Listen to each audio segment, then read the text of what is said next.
On November 5th, 2021, Randy Coy James Holmes, a longtime Sureno gang member who went by the handle Whispers, had agreed to meet an undercover ATF agent at the Motel 6 off the 1508 South Russell Road in Spokane, Washington, to purchase a firearm. Holmes had offered to pay the undercover agent approximately 1 ounce of methamphetamine in exchange for the firearm instead of paying in cash. Holmes arrived at the Motel 6 as planned, driving a gray Dodge Charger along with 2 co-defendants and 2 fellow gang members, Vincent Petrushkin and William Huntington Barnes, who are also documented Sureno gang members. They stayed inside the Charger while Holmes got into the vehicle with the undercover ATF agent, who to this day his identity was not released for his protection and the fact that he's an ongoing undercover agent for the ATF. What would ensue was a transaction that would eventually go south, and a shootout between Holmes and the agent would result in both the agent and Holmes receiving life-threatening injuries. The story would go on to show the ongoing gang problem that plagues many cities all across the United States, the undercover agencies that continue to risk their lives in simple, everyday operations that take place across the United States every single day, and how one wrong move, one wrong word, or even just a feeling can result in a transaction like this going south and a shootout taking place.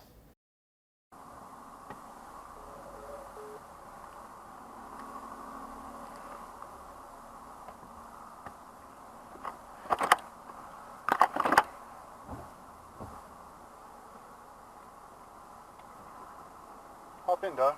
Hop in. Shoot me out. Yeah, I don't do like that. So I want to make sure nobody's fucking, guy in there with you. Let's go right over there to that motel. I got the gun right in here. Right, homie? Yeah. Okay. Let me tell the homie real quick. Okay. Give it to me right now, homie. Okay. I want to see the back. Yeah, that's it. It's right in the back. Give it to me, homie. I ain't fucking playing with you. It's right in the back. It's right in the back. You have it, homie. Right there. Drop the gun now. Drop it.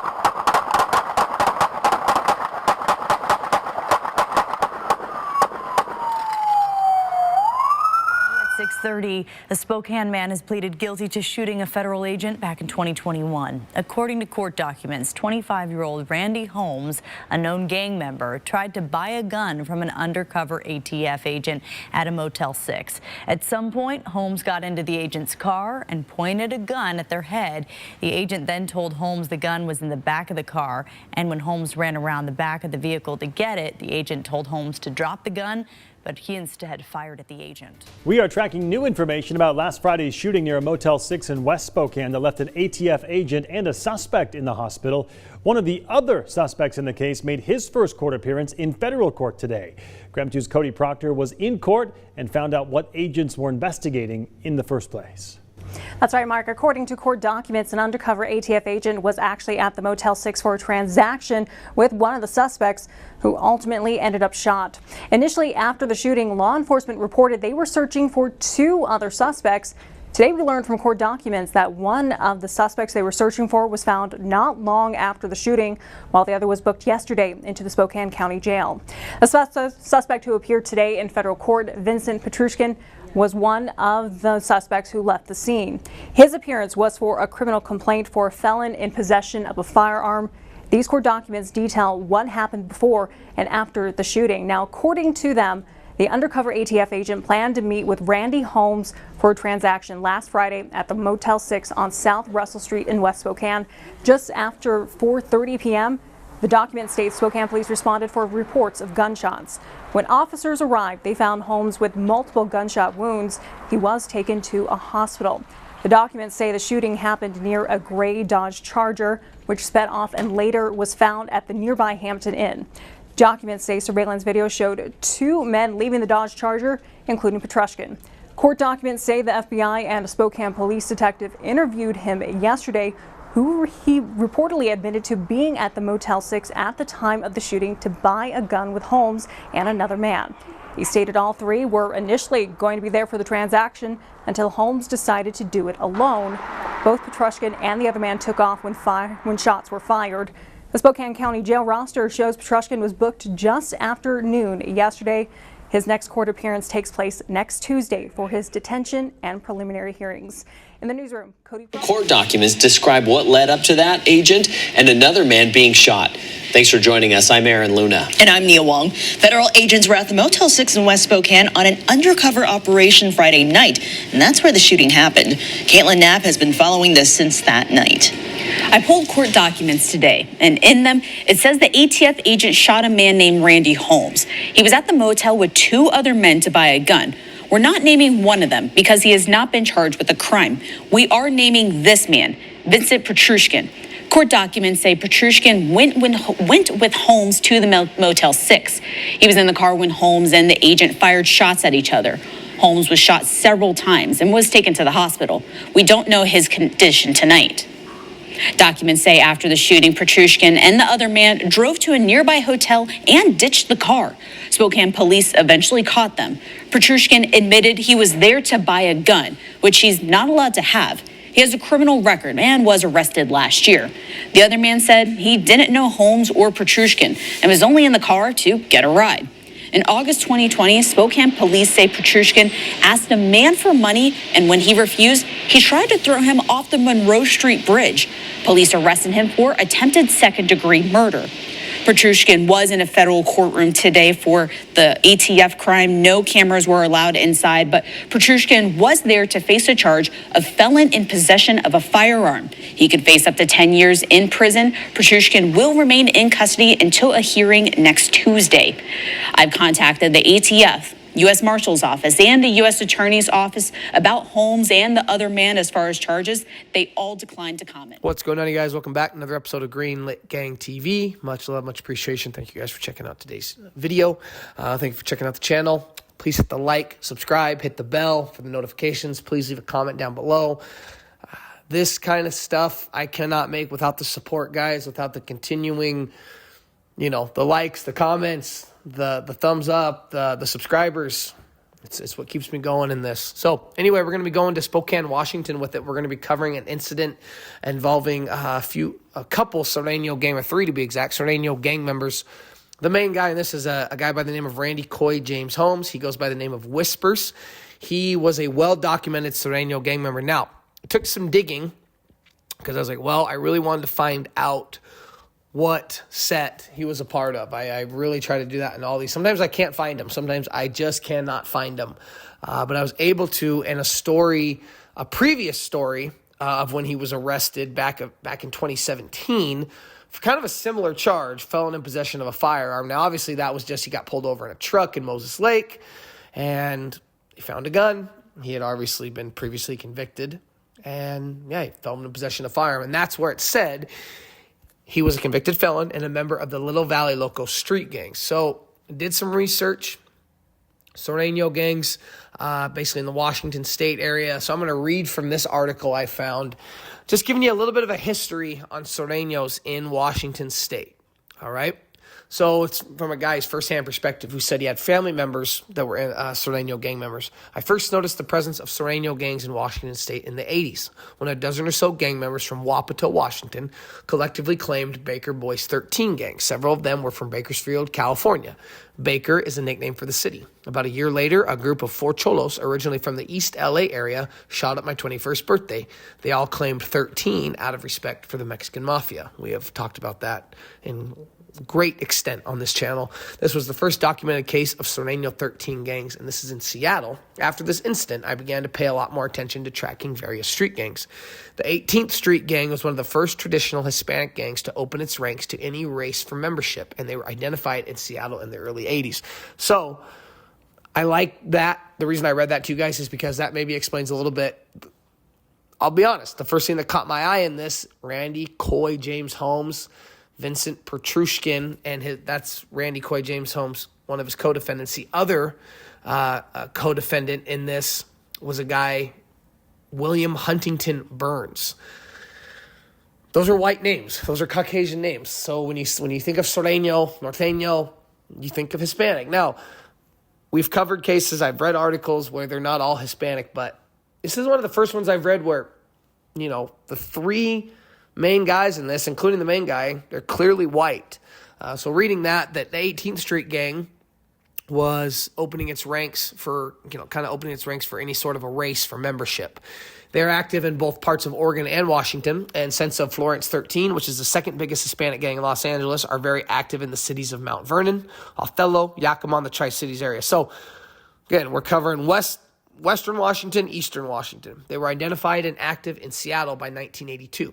The Playboy 13's gang was hit with a gang junction in L.A. in May of 2006, which forced many of them to leave their turf. And this is interesting. They viewed Washington State as soft on crime and saw it as a good area for expansion for the PBS or the Playboy 13s.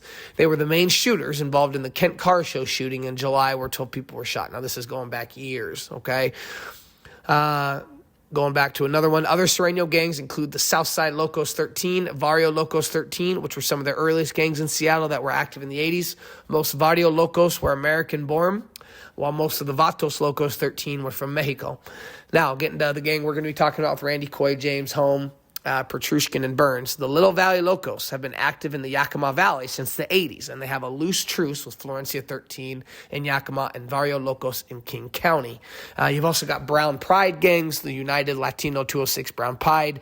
There's a large presence in Eastern Washington and Western Washington. Now, in Eastern Washington, we've covered stuff out of Yakima County, and that's the Wapato, the Sunnyside, the Grandview, and I put up some pictures of that.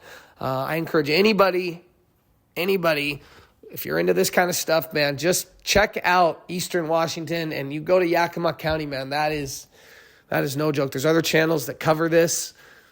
Huge gang presence there. So I just wanted to read from that to kind of give you an idea of the Sureno history, because I did not know that. I try to read as much as I can, but I like seeing that it goes back to the 80s. So going back to the case, all right? So kind of like we talked about, Randy, Coy, James, Holmes, looking for a gun. Agrees to meet. Now, Undercover ATF, FBI, DEA, these guys are always running operations. These guys are always running stings to get these guys. They're going after the guys, especially like a guy in Randy, Coy, James, Holmes. He's a convicted felon. He is a well-documented Sureno gang member, and when you start playing with guns and stuff like that, you're going to go up on their target list. You're going to be somebody that they're going to seek to lock up. So, we're going to meet you at this Motel 6 in Spokane, Washington. And Spokane, Washington's a really beautiful area, and I did some research on it. It's got some very nice parts. It's a big city, but it's also got that outdoor country feel. So it's really, and just kind of like other big cities, it is a big city. It's got its very wealthy areas. It's also got some straight hood spots. It's also got some massive drug den location, drug hub locations, like an open air drug market, prostitution ring, or not ring, but prostitution, wide open in certain areas. And there's a very large gang presence. And a lot of different gangs, Hispanic gangs, African-American gangs, a lot of biker gangs. And the one thing with, Idaho and Washington, stuff like that, that's highly associated is with like neo-Nazi gangs. It just is what it is. That just happens to be the case. So it's a big melting pot kind of in Washington State as a whole. Just a lot of different people all coming together here. So we have a white Sureno gang member agreeing to meet with an ATF agent. As they pull up, all right, so you've got Holmes, Petrushkin, and William Huntington Burns. They're all Sureno gang members. They were inside this gray Dodge Charger. Before Holmes gets out of the Charger, Huntington Burns gives him a firearm, which later was identified as a 9mm semi-automatic Glock handgun for so-called protection for the transaction with the undercover ATF agent. Holmes then exited the Charger and got into the front passenger seat of the undercover ATF agent's car. All right? Now, this is interesting. All right? The informant who set all this up arranged for Holmes to contact the undercover ATF agent so Holmes could purchase a firearm from the agent. Now, the gun that the ATF was going to sell Holmes was inoperable. So they were kind of planning for this. They thought, this guy's got a tendency for violence. He likes guns. So we're going to give him this inoperable gun. The same day, a second ATF confidential informant advised ATF that Holmes contacted a second informant to obtain a firearm. Okay? So, yeah, you can already kind of tell the stakes are getting upped. The stakes are getting upped. And that's kind of the thing that you talk about with these federal agencies. When they do these undercover buys, these undercover stings, they can control a lot, but you can't control everything. And there's variables with everything. And a lot of times with gang members, again, doesn't matter the color. You're going to deal with guys that are under the influence. You're going to deal with guys that are hopped up on meth, strung out on heroin, and they're going to make rash decisions. They're going to make quick, they're not going to think about it. They're just going to act. They're going to act. They're going to act. They're not acting with good judgment. And you're going to see that's kind of what happens here. So Burns gives him the Glock, says, hey, this is for your protection just in case something goes wrong. Now, a video, obviously, what kind of made this popular, and I actually came across this case months ago. I just doubled back to it today or a few days ago to decide to cover it. A video of the shooting recorded from a camera inserted inside the cigarette lighter of the car belonging to the agent shows the agent, he pulled a handkerchief covered with cannabis leaves over his face just before Holmes gets in the car. And there were some people laughing in some of the comments of these videos because he's addressing him as dog and homie and asked, but here's the thing. So he's talking like this. He's trying to fit in. And sometimes these guys can do it well. Sometimes, a guy like Holmes, he's been around a long time. He's been in the system. He's probably dealt with undercovers before. He's dealt with snitches. He might be able to sniff this out. He might be able to say, if this guy does anything funny in any way, I'm dumping on him. And that's kind of what takes place to me, it seems like. So the agent asks him that the deal be moved to a parking lot nearby because Holmes came with two other people who the agent didn't know. And he knew, though, so the agent's telling him, well, I don't know these guys, but the agent in his head knew that they were probably armed. All right, so he asks hey, can we move, right? During the transaction, the undercover agent expressed concerns to Holmes about conducting the transaction at that location, given that Holmes arrived with two additional individuals. The undercover agent asks it to be moved to a nearby parking lot away from the two guys in the Charger.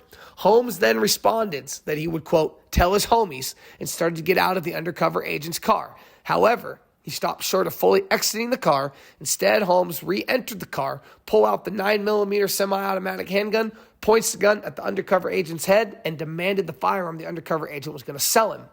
Among other things, Holmes screamed at the undercover agent while pointing a gun at his head. Quote, give it to me now. I'm going to shoot you in the effing head. S.A. I don't effing play with you.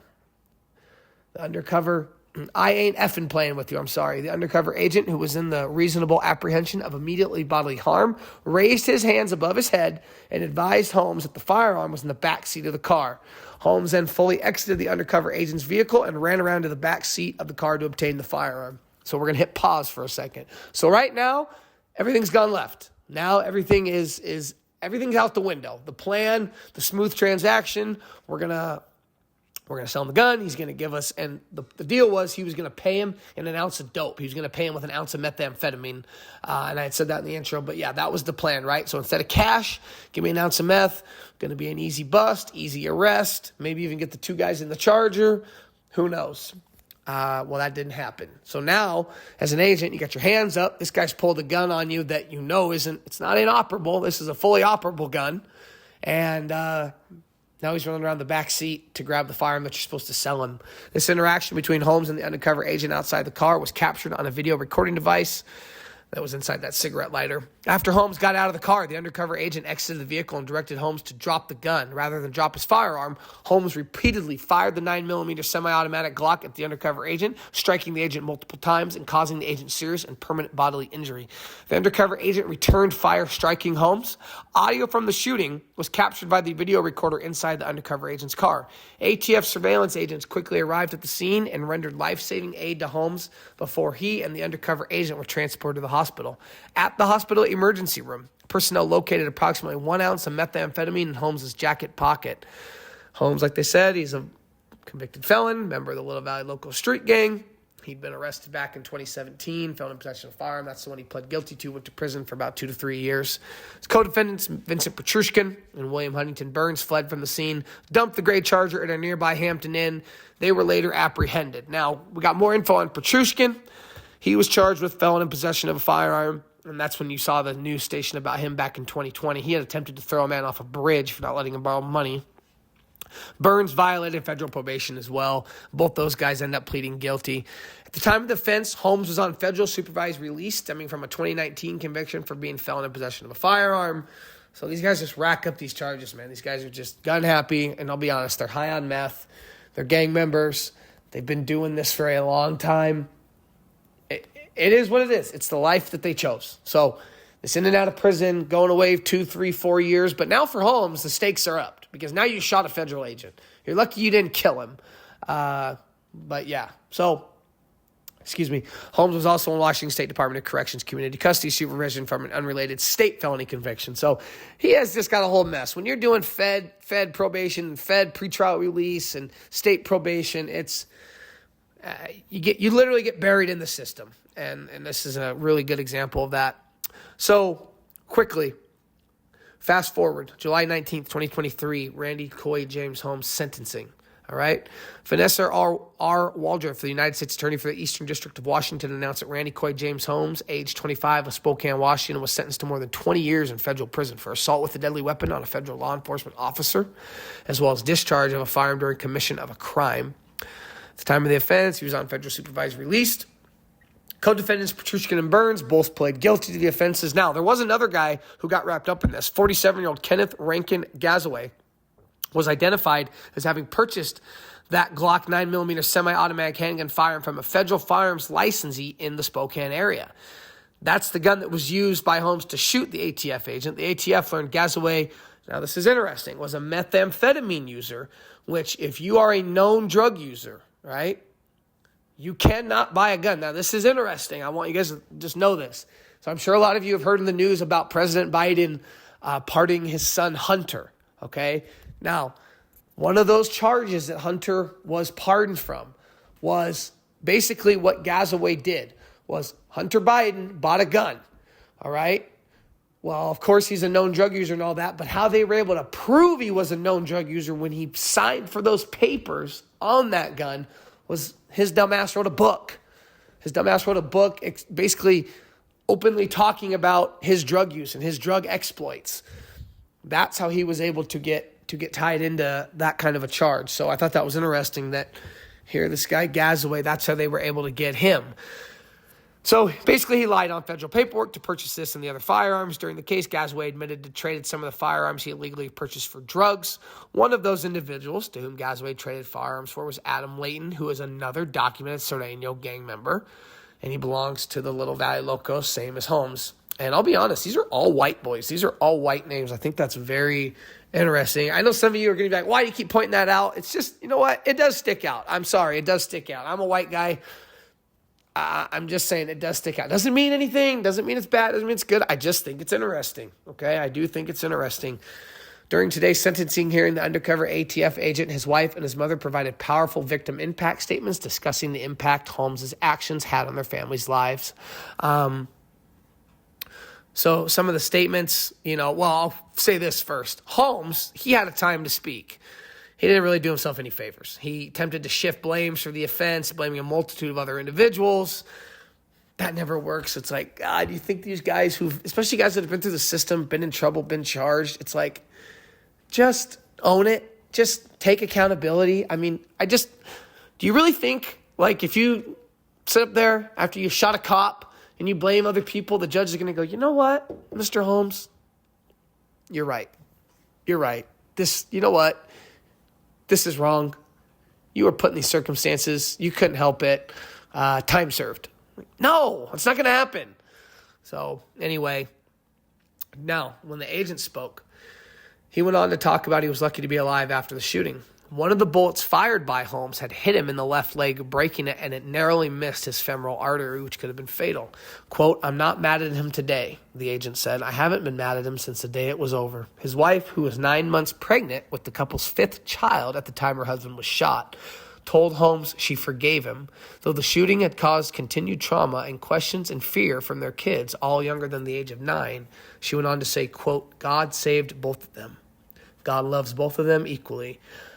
I think that's pretty powerful. I like that. And the more I do cases like this, I don't pick sides one way or the other. I really don't. I don't think Randy Coy James Holmes is a bad guy. Well, I don't know. I don't know if he's a bad guy or not. I think he's somebody that's got a massive drug problem, and I think he's somebody that has some serious mental health issues, and I think he's somebody that all he's known is the street life.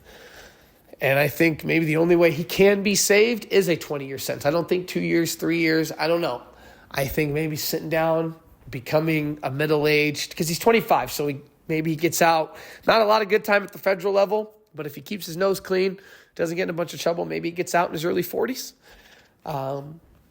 Maybe he's got a shot at the second half of his life being better than the first half. But I really like those words that the wife spoke and that the agent spoke. They forgave him, and that's healing. That's how you heal for what happened to you, because it's easy to have a lot of anger. He's probably going to have lingering effects from that, both mentally and physically. And like we've talked about, hey, you know what? As a cop, as an ATF agent, that's what you signed up for. You're doing undercover stings with highly violent gang members.